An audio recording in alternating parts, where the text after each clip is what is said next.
Geopolitics and Empire is joined by Lawrence Freeman, a highly respected researcher, writer, and speaker on all things Africa.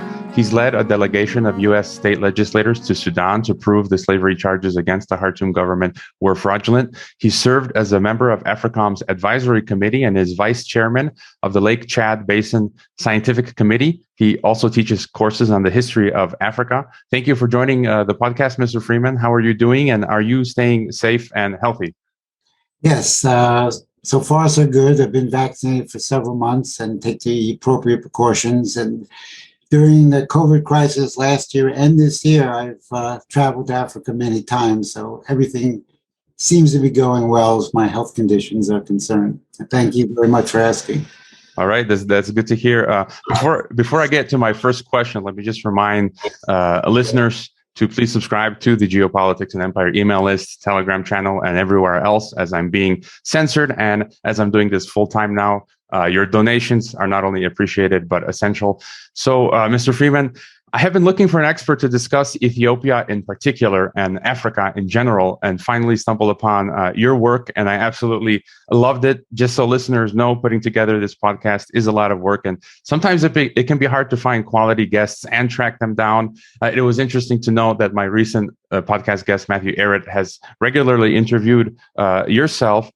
So I tend to look at geopolitics through the lens of the great powers and empires to see what the US, EU, China, Russia, Turkey, Gulf countries are doing in Africa. Because for me, the great powers or empires are the major drivers of economics and politics in Africa. And the contests between themselves also greatly affect the turn of events. And I think maybe perhaps you seem to agree on some of my points. If I may, I'd like to read a quote from a recent article you published. Quote, "Following the liberation of African nations from the yoke of colonialism 60 years ago, African leaders who fight to improve conditions of life on the continent always face opposition from within and without. There exists a financial political elite, perhaps identified as an oligarchy, who see Africa for its material resources and financial gain. They attempt to exploit nations through international finance, manipulated terms of trade, and raw material prices controlled by the City of London-based commodity cartels. The key concerns of the neo-colonialist financial institutions have always been, if they can control the leadership of a country, a divide and conquer tactic is employed to weaken that nation. War and chaos are the preferred fallback alternatives to losing command of the targeted nation." End quote. So perhaps if we could start by getting your overall view on Africa today, and through what lens you analyze the continent, and for example, how you view the impact of these great power politics and oligarchic foreign financial interests. Thank you very much for the introduction. Africa, perhaps more than any other continent, of course, Africa is a continent, has 54, some dispute 55 nations. But as a continent, it's unique because it was always it began on the subject, being subjected to foreign powers. When the coast of Africa was first looked at by the Portuguese and later the Spanish in the 1400s, they were looking for gold. They didn't even think human beings existed below the Sahara Desert. And they found slaves. And so they ran a slave empire for several hundred years, which was then morphed into a colonial empire where instead of slaves being the primary product of sale, it was raw materials and precious resources.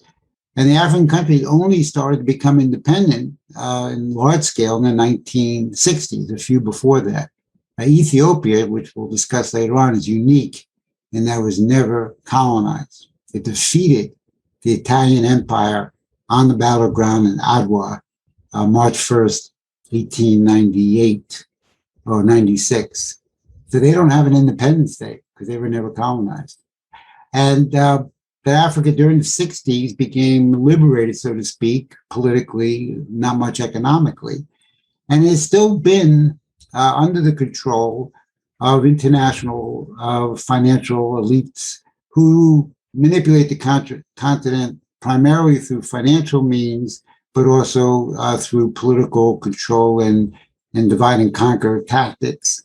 So it's hard to say that, it would be hard to say that Africa really has any sovereign nations in it. There are nations that have partial sovereignty, but they don't have full economic sovereignty. They still depend on the international community, not depend, but are still forced to depend on the international community to operate and regulate their economies. South Africa, everybody knows, had a political revolution, and Nelson Mandela was elected president in 1994, but the economic policies in South Africa did not change. In fact, the experiences they're having today and have had the last several years have been the result of continuing the same economic policies. And if you look at the colonial countries, primarily Britain was number one, France was number two in terms of control in Africa in the 19th century. The Congo, the Belgian king, Leopold II, had a very large country, the Congo, and was perhaps the most brutal of all the imperialists. You had Germany, had some countries, French, we mentioned Portuguese, Spanish, but they divided up the country and ruled through their colonial control. And the nations never had a chance to fully develop. As a result, all the policies that the colonial powers enforced. And up until recently, the international financial forces in the world today made sure these countries didn't develop. They made sure they didn't have manufacturing sectors. They made sure they didn't have significant cross-country and transcontinental infrastructure projects. These two areas alone, manufacturing and infrastructure, are essential, sine qua non, for the development of a nation. My country, the United States of America, achieved its great accomplishments because Alexander Hamilton insisted on these investments. So Africa today is very much underdeveloped, not overpopulated, but underdeveloped. They're dying literally and suffering from the lack of electricity. Estimates of 100 to 130,000 megawatts of power for sub-Saharan Africa, which has almost 1.5 billion people, is a killer. It's literally killing people. The lack of high-speed rail is killing people. The lack of hospitals, healthcare, all the things that normal nations would have been denied Africa in various ways. And therefore, what we're seeing today, we see some countries struggling. We see some efforts being made towards sovereignty. But overall, without these massive investments, then you will not have real sovereignty. And the people of Africa will continue to die and suffer. It's not necessary. There is no objective reason for it. But the lack of investments in these areas is killing these countries, killing these people. The only significant change has been in the last 20 years, the last 10 especially, that China's involvement prior to the Belt and Road and continuing from the Belt and Road, they're building infrastructure. President Buhari is building railroads in Nigeria like I've never seen before. And I had the pleasure of being on one last April. First time I've been on a train in the 30 some odd years I've been going to Africa. Ethiopia is working with China on infrastructure development. Kenya, all the countries virtually throughout the whole continent. And for this reason, one of the main reasons, they've been under attack. And all the attacks on China's Belt and Road projects are sheer propaganda. I've investigated every one of them. And reliable sources in the West also refute these attacks on China. So China is building some infrastructure, but it's not enough. It's way too little. And therefore, we could easily have the United States, China, Russia, India, Turkey involved, Japan, South Korea, all these countries who have some advantages could be simultaneously investing in Africa. And no one would be stepping on each other's toes. This would be great collaboration, the great dream of the 22nd century to develop Africa would be a joint project of all the great powers. Africa needs 1,000 gigawatts minimally, needs 50,000 kilometers of high-speed rail minimally. And then when you go into the number of schools and hospitals, the figures are staggering. So there's no shortage of areas for investment. It's a question of policy. The West does not have a policy for development. The last president who did in the United States was John F. Kennedy. Since then, there's no president who conceives in their mind a conception of development for Africa. And China does have a development policy, and a few other countries do have a development policy. So this is where we stand today. I'm always hopeful that my country will adopt some of these better policies. But until then, I have to be the voice that speaks out loudest and clearest on these issues. And that was one thing in researching your work. I mean, I just discovered you, so I'm going to be spending a lot of time going through your work, and I hope listeners do as well. And I would agree with you that the key is infrastructure, basic infrastructure. I've lived in the U.S., Europe, Latin America, Central Asia, and I would totally agree. Electricity, clean water, rail, transport. So I don't know if you have any other comment to add on infrastructure. Like, would you say that that's the key for Africa? I believe it is. I mean, every trip I make to Africa every year becomes clearer to me that this is the number one priority. I mean, I've stayed with people who are not poor, and they can't get electricity 24/7. They can't run their air conditioners at night. These are not poor people. In fact, all of Africa, if at night, the only thing you hear is the hum of people's private personal generators, which keep their houses lights on, but are actually not powerful enough to run air conditioning and freezers.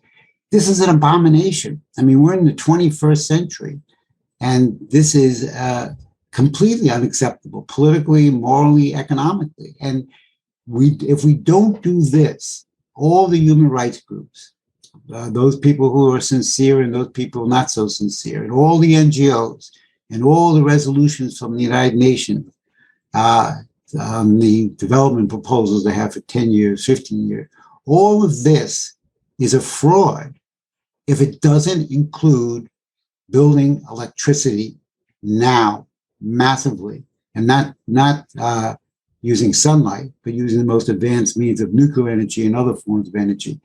They fall short of their interest and sincerity in Africa if they refuse to put as the number one human right is the right to development. And if you don't fight for that right, then your motives and actions have to be questioned.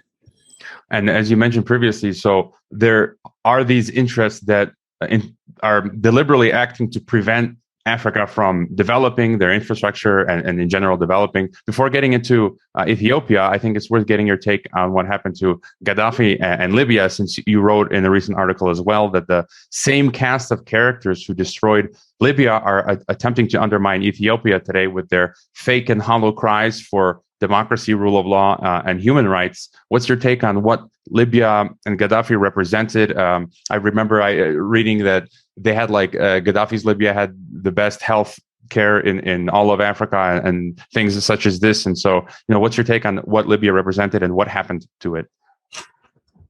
President Gaddafi, as most leaders are, was a mixed bag, as we say.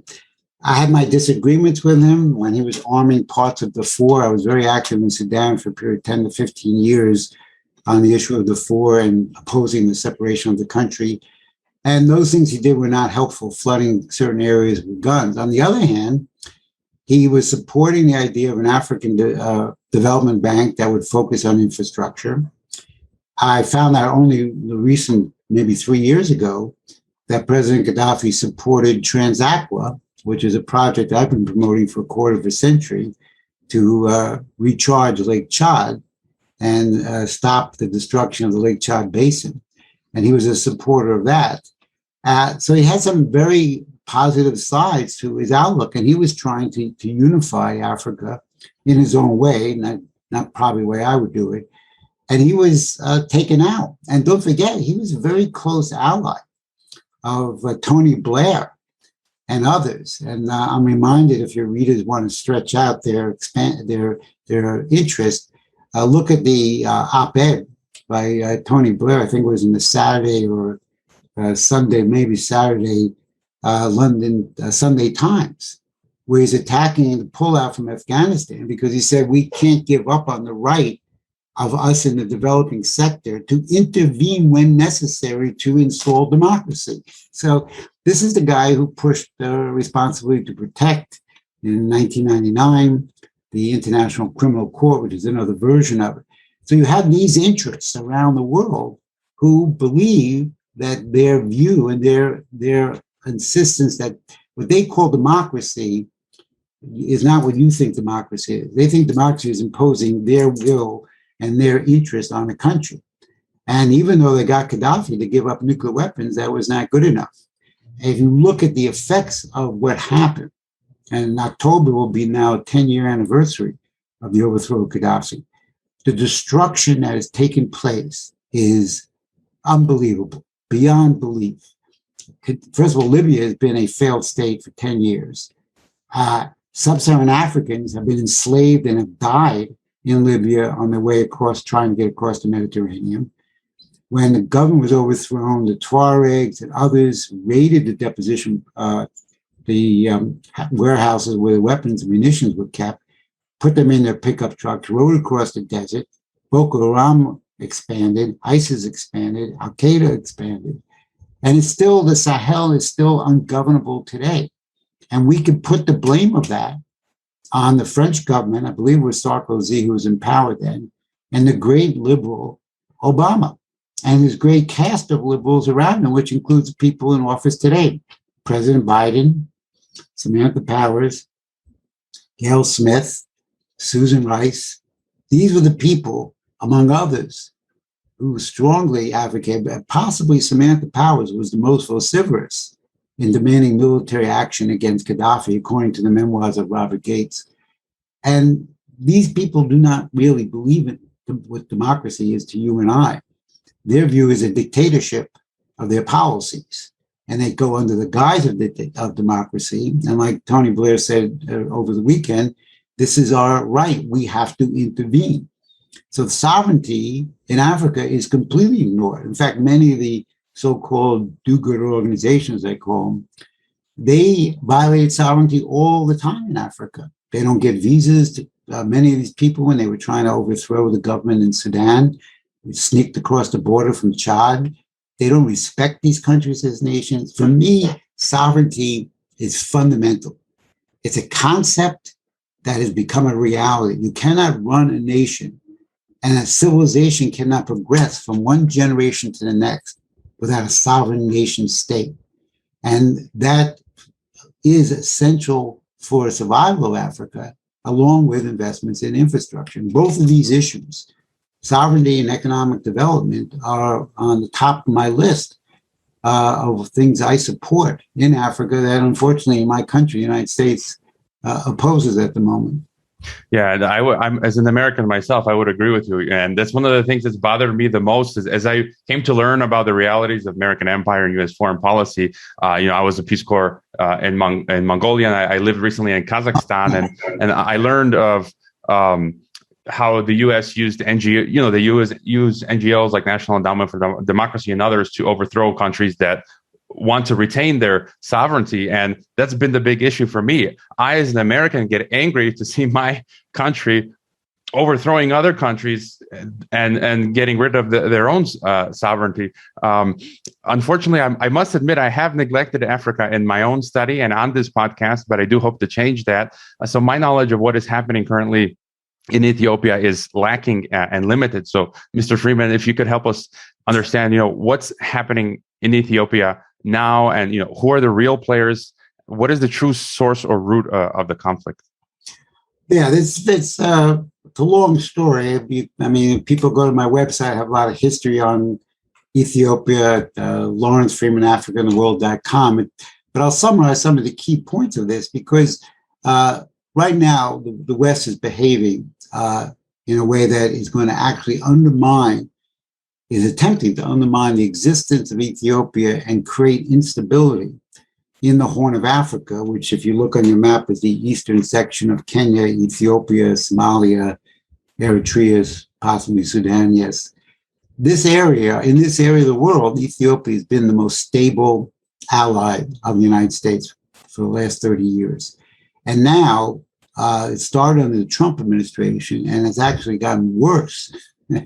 Under the Biden administration, they're undermining the existence of the nation state of Ethiopia.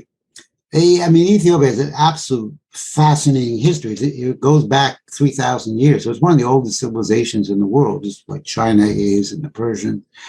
And in the recent history, if you, let's say, started in 1896 when they defeated the Italian army on the battle in Adwa, they became the symbol of Black nationalism, Black pride, and freedom for every African-American, African in the world, because they defeated the Europeans. And the Europeans went nuts. I read the headlines of the European papers at that time.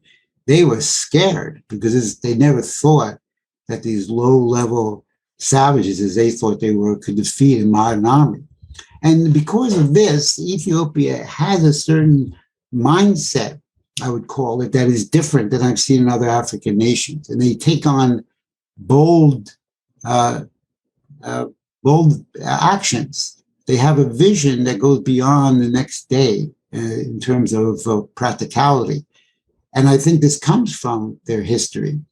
They, back in 2011, started the process of building this thing called the Grand Ethiopian Renaissance Dam, GERD. And it's been a long process. They paid for it themselves. They didn't want to be beholden to anyone. They raised $5 billion from their own people, and they're still raising money for it. And they decided that this is what they have to do for their country. And they're doing it. And they're being attacked for it because it's probably the leading development policy in Africa today, along with their railroad, which they built, which started operation in 2016 from Addis Ababa to Djibouti, which broke the landlocked control of Ethiopia. I was on that train when it opened in 2016. Now they have the dam, which will produce 6,200 megawatts, which is not enough from my standpoint, but it's the biggest increase in electricity in sub-Saharan Africa. And they're building light manufacturing plants. So they're actually, in their own way, forging ahead with a new model, a new paradigm for Africa. And this is what is being opposed by certain political financial elites. They have a very difficult history. The Emperor Haile Selassie was overthrown after he returned to Ethiopia after the invasion of Mussolini for 5 years. He resumed power in 1945. He was then overthrown in 1974 by what I would call fascist Marxist group, the Dirge. They destroyed and ruled the country for 17 years. And so a coalition of forces came together to overthrow the Dirge in 1991. But they made concessions in their constitution to appease the various groups. So they set up a constitution, which I read, and it's flawed because it establishes the rights of peoples and nationalities to be separate from the actual concept of an Ethiopian identity. Therefore, they now have 10 regions. The newest one just came into formation last year. 10 regions, but they're all governed by 10 ethnicities. So it's even worse than the Democrat and Republican Party in our country. And these ethnicities have a problem because they don't understand that the collection of ethnicities does not make up a nation state, as President Lincoln understood. And this was a whole battle in the United States in the 1820s, where states thought they could nullify the United States law of the Constitution. The Constitution is not a collection. It is a policy of the government, of the nation state. And when Abiy came in, Prime Minister Abiy Ahmed, he decided to change things. And he formed a party, the Prosperity Party, which is a non-ethnic based party. This is when I knew that this guy had some different ideas. And I began to look at his policies more carefully, because he was going against the grain. He dissolved the coalition of ethnic parties, and he established the Prosperity Party, which is non-ethnic based, even though he comes from the largest ethnic group, the Roma. And this challenged the existing rule in Ethiopia, which at that point had been controlled by the TPLF, the Tigrayan People's Liberation Front. And they violated the law.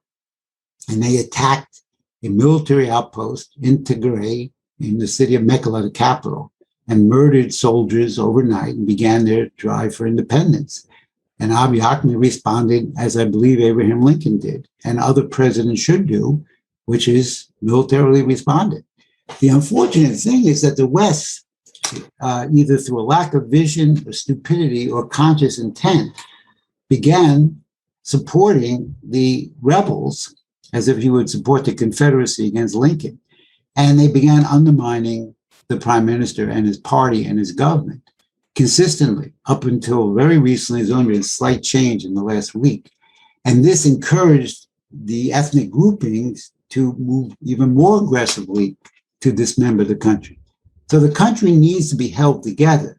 And then, as I've discussed, and they may be doing this, I read an article the other day about a dialogue, a national dialogue. It's what I suggested over several broadcasts I did in Ethiopia, a national dialogue which discusses the unique conception of the nation state and Ethiopian citizenry as opposed to ethnic control. Because my view is that every human being is born with the capacity and potential of creative thought. That makes us all far more similar than dissimilar. Our culture, what piece of dirt we grew up on, these things are not unimportant. Traditions have their role, but they do not define us. We are defined as creative Homo sapiens sapiens, wise men. And therefore, the nation develops that quality without eliminating ethnicity. But ethnicity is a sub-feature of a culture and a tradition. It's not a defining feature of who you are as a human being. And the West could care less about this, even in our own country. You know, United States, they don't value human beings. And this is the kind of dialogue I hope Ethiopia has, which I saw was going to be scheduled for September. They had a successful, if restricted, election in June 21st. I was there in Ethiopia for it. And they've now filled the second portion of their dam, which may be producing electricity before the end of this year. But as long as they've got this struggle going on with the TPLF and now the Oromo Liberation Army, OLA, it's dragging them down and retarding their development. I think if we can get past this, which is a lot of work, then Ethiopia will actually surprise Africa with some more bold initiatives. So you kind of read my mind. That was my next question, touching on the Western support, whether inadvertent or intentional, of opposition. You know, you mentioned Ethiopia, but we've seen it all over the place. This reminds me of an interview I did some years ago with MI5 whistleblower Annie Mashan. So she worked at MI5, and one of the reasons she like freaked out and quit and decided to blow the whistle was she discovered that MI5 had given something like £100,000 to Al Qaeda to carry out a terrorist attack to attempt to assassinate Gaddafi. And so she's there thinking, wait, we're supposed to be fighting against jihadis and Al Qaeda, but here we are supporting them. And later we've seen come out Michael Flynn from the Defense Intelligence Agency and other documents. We've supported the Mujahideen in Afghanistan in the 80s, and in Syria we're supporting ISIS rebels, jihadis. And so there's this trend of the West in the MENA region supporting rebels, opposition groups, extremists, jihadis, insurrection groups who are used to overthrow governments that they don't like, such as we saw in Libya and Syria and elsewhere. And so in general, I mean, briefly, what are your thoughts on this tactic? What you've got a multi-layered problem with the West. And I know the United States best, but the same discussion could apply to the European nations.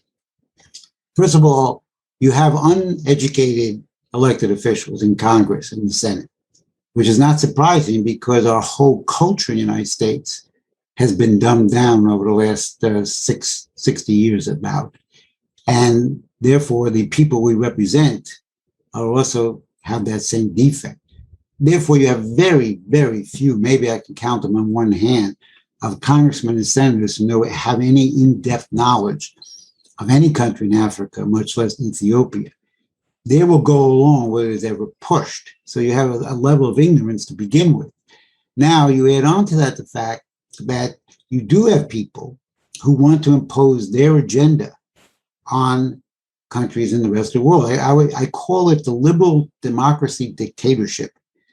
And that'll confuse people because there's the contrary terms in there. But that's the only way to look at it. And Tony Blair might be the single best living example of this policy. And there are people in the United States who get dragged into this, such as President Obama, who I thought did a very poor job in Africa, as well as not a very good job in the United States. And he went along with this policy very aggressively. And he had people in his administration who were more hardcore than he was, who pushed him along. Also, Hillary Clinton was the Secretary of State during the time of the overthrow of Gaddafi, I believe. It was either Hillary or Kerry, I forget which one. And you have the same problem today. Does President Biden actually know what's going on in Ethiopia and Africa? I would suspect not. So I don't want to imply knowledge to him he doesn't have. That would not be unusual because most presidents don't really involve themselves in Africa at all. And if they do, it's usually photo ops, but there's not even a policy in Africa usually until the second year of the presidency. However, someone like Antony Blinken, Secretary of State, I think is more knowledgeable what he's doing. And he's going along with this liberal democracy dictatorship policy, which up until the last week or 10 days, there had been no criticism of the TPLF, only President Abiy Ahmed and the government. This has just started to change, primarily because a lot of us have been screaming about it, but also actions on the ground where the TPLF is now joined with the Oromo Liberation Army, both labeled as terrorist groups inside Ethiopia. And they have declared war on the government. They say we want to become independent states and we want to overthrow the government in Addis Ababa, the capital. That's hard to ignore. The fact that the TPLF has also gone into Lalibela, probably one of the most religious areas, sacred ground in all of Africa. I had a chance to visit it. It goes back to the 1100s, where they built these rock churches hewn out of rock to bring the new Bethlehem to Africa in the 1100s. They're quite extraordinary. And the TPLF was in that area. The TPLF has expanded into another region called Afar. So they're militarily expanding. They're being accused of massacres, all kinds of accusations, some of which I think are probably true.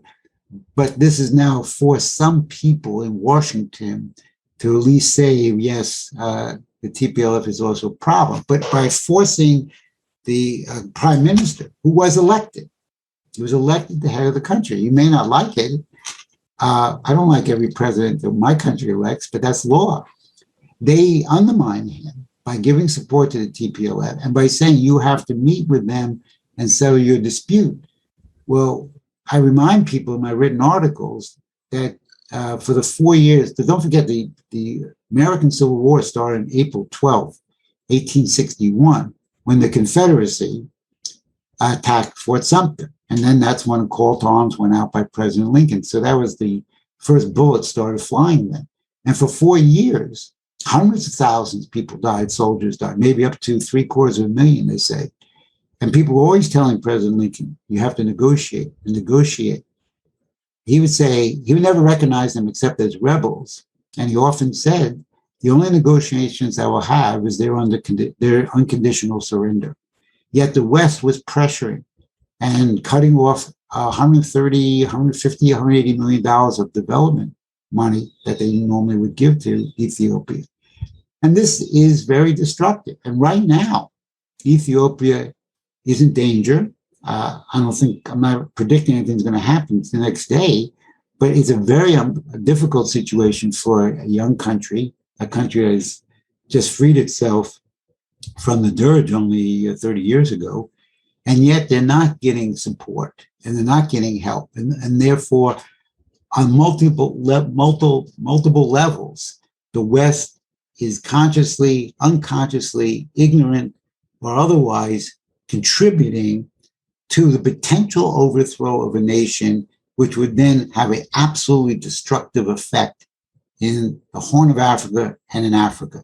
I don't know if these people are as insane or stupid as they were with overthrowing Gaddafi, but this would be worse, if you can imagine it. Now, Obama, many years later, apologized and said this was the worst act I ever took. On the other hand, why did he take it? I mean, I had no access to government policy, and I knew it was going to be a disaster.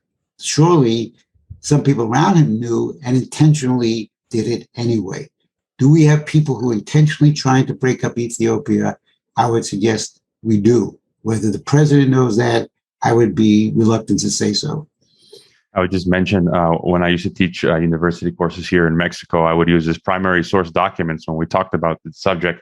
We have emails that were released, declassified, Clinton emails from the State Department, I think 2011, where there was an email to Hillary Clinton that discussed the mass of silver and gold and oil in Libya. So that was a message to Hillary Clinton, not from, but that just that says a lot. I wanted to get your further thoughts on China's presence in Africa. I think you've written that the charge of this debt trap diplomacy of the Belt and Road is false. We've seen China build, I think, so far one military base in Djibouti. They're building ports that can double as military bases. So just your thought on China's presence militarily with the Belt and Road. In general, I know in the past there were charges of the surveillance, supposedly, that China's equipment that was being installed in embassies in Africa were surveilling. But and you've also just mentioned that it's not the Belt and Road infrastructure is not enough. So just your general thought on China and Africa. Well, I think it starts with really the title of your program.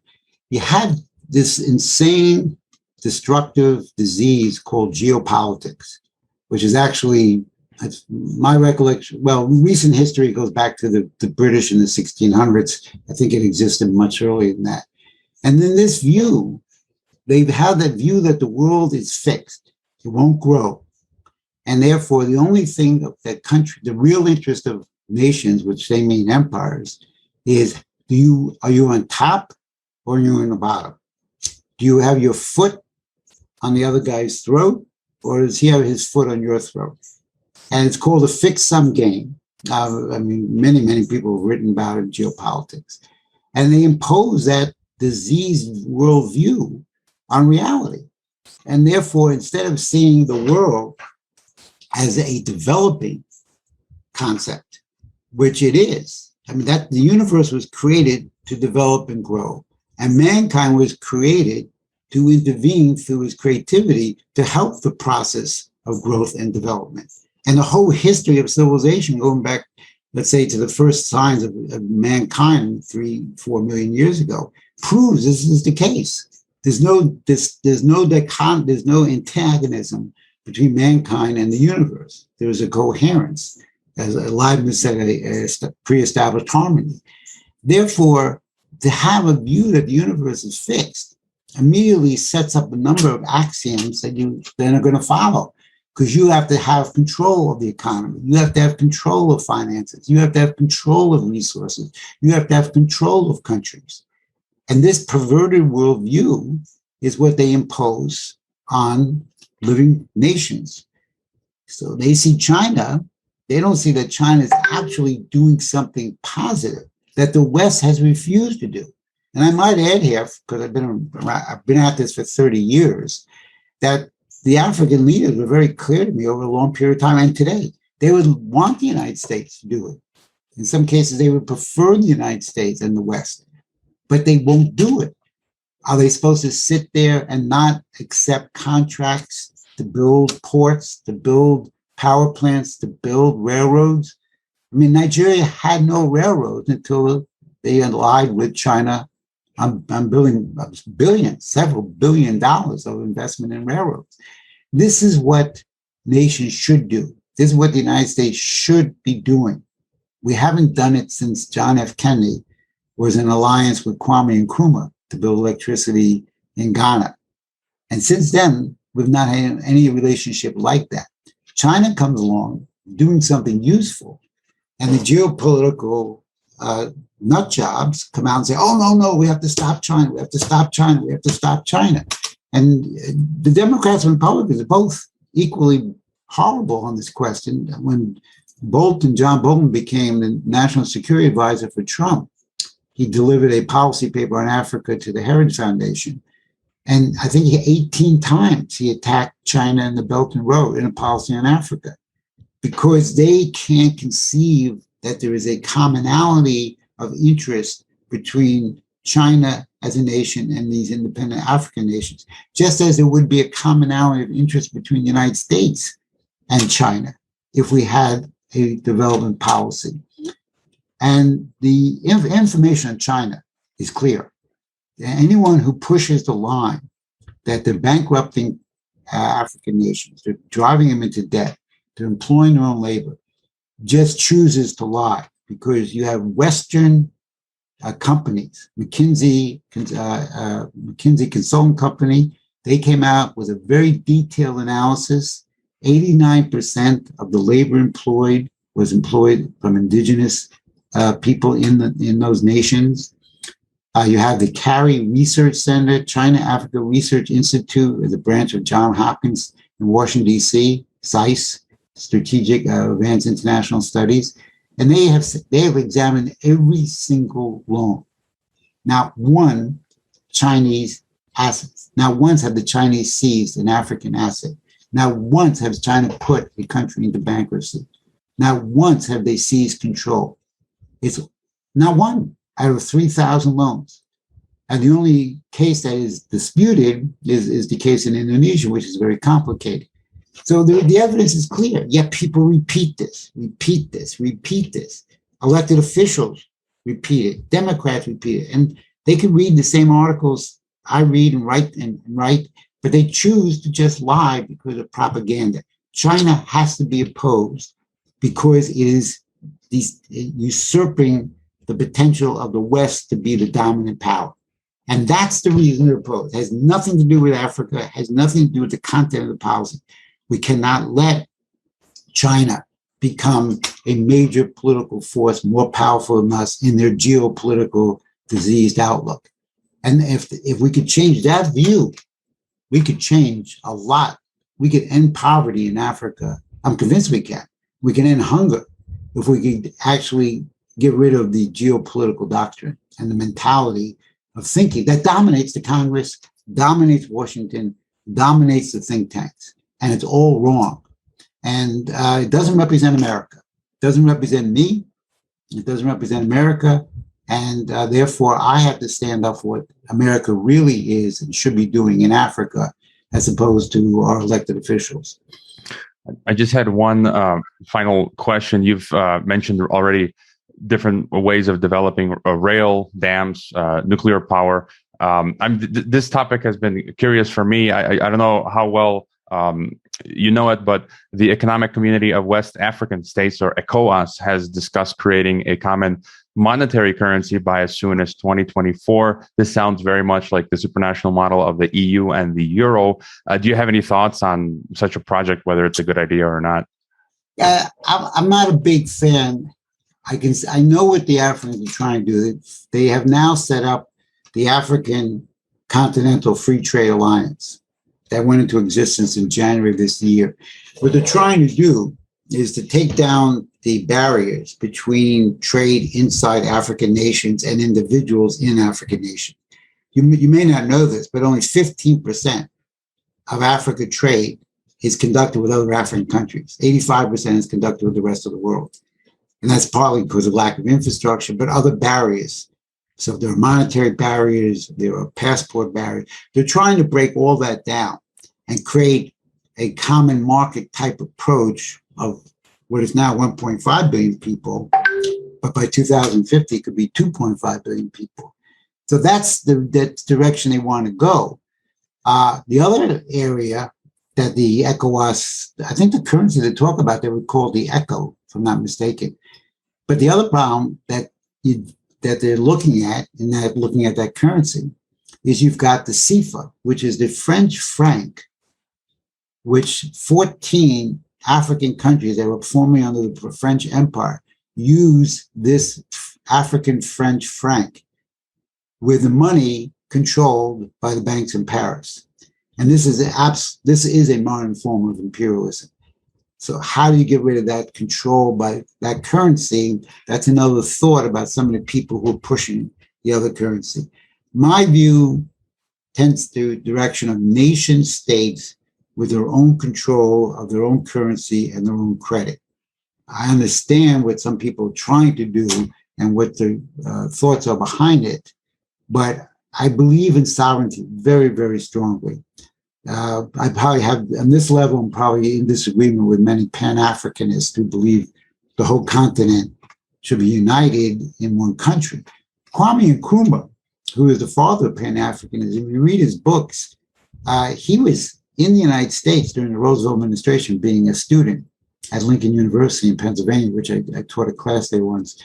And he absorbed a lot of what Roosevelt was doing. And when he wrote a book, when he came out back to Ghana, and he talked about the need for infrastructure, electricity, this is 1960.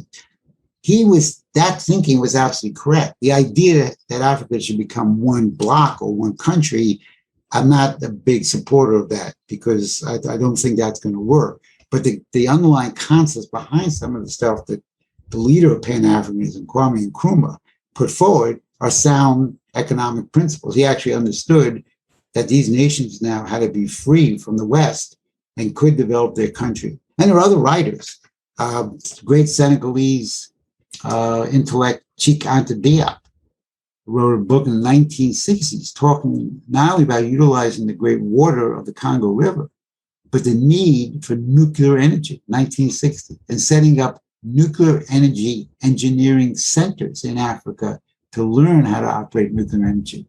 Now, of course, there's only 2 nuclear energy plants in Africa. They're in South Africa, built during the Afrikaner regime.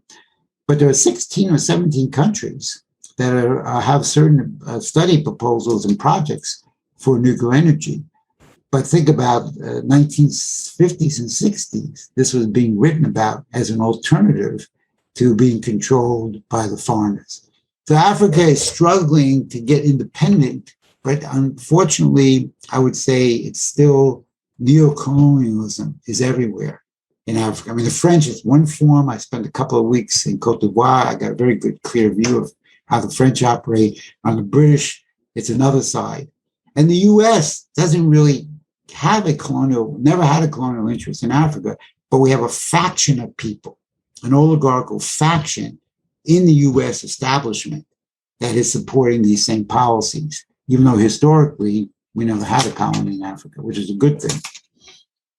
Yeah, and going back on the currency issue, I agree with you. I'm also a Croatian citizen, and our country, we're part of the EU, and we're next on the chopping block to give up our national currency of the Croatian kuna and accept the euro. And I'm not, and I think other people are not happy with that. But I mean, that's just the way the cookie is crumbling. Any final thought for us?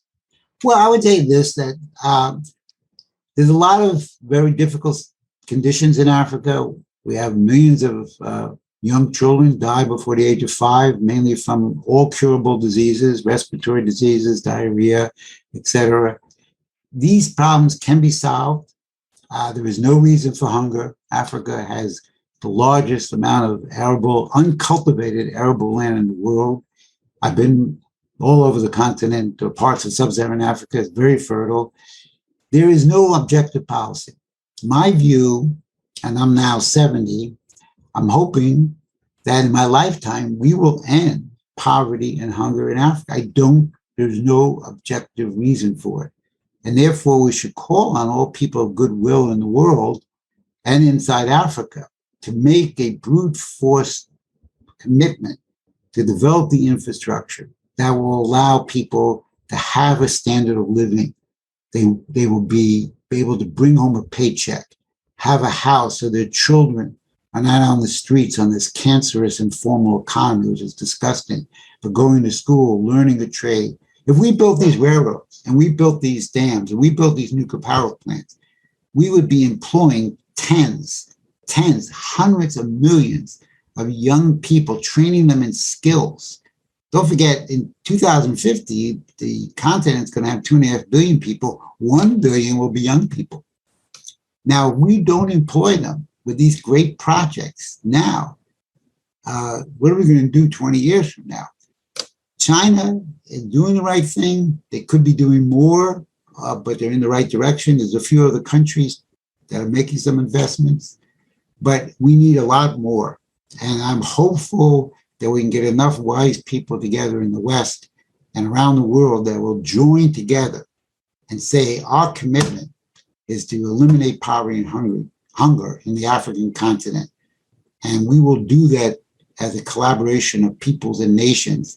And we will all go to heaven because we have done something valuable for the human race. All right. Your website is Lawrence Freeman Africa and the world.com, and you're on Twitter at LFreemanSAfrica. Is there any other website or project we should know about? Well, I have a Facebook, which I had to choose my Italian name because someone took my other name, so it's called Lorenzo Freeman, and that's my Facebook. My Twitter is extremely active. It's growing in leaps and bounds. So anyone who wants to can check it out. And let's all get together and use our brains to actually do something constructive in this world. All right. I'll leave the links in the description so people can easily find you. And again, if listeners want to know more about Africa, Lawrence Freeman's work is something you will surely want to bookmark and go through, subscribe to his website to get each article. I just did that. And thank you, Lawrence, for being on Geopolitics and Empire. Shukran gazillion. Thank you so much. I hope you enjoyed this Geopolitics and Empire podcast interview. The website is geopoliticsandempire.com, and I encourage you to sign up for the free email list through which you can receive an update of every new podcast, as well as a long list of key news headlines once a week. We're being heavily censored. YouTube has deleted some of our videos, and we currently have one strike. Patreon has terminated our account. Facebook has restricted our page, and Reddit has been deleting posts. Our favorite social media channels are Telegram and Twitter. The best places to watch the podcast beyond YouTube are on Odyssey, BitChute, and Brighteon. The best places to listen to the podcast are on SoundCloud, Apple, Spotify, Google, or on any other podcast app. To help keep this podcast alive, leave a review on Apple Podcasts and wherever else. Subscribe to all our platforms and leave a donation if possible via Subscribestar, PayPal, Bitcoin, or Ethereum. You can also find us on MeWe, Minds, Gab, Float, VK, LinkedIn, and Instagram. Thanks for listening.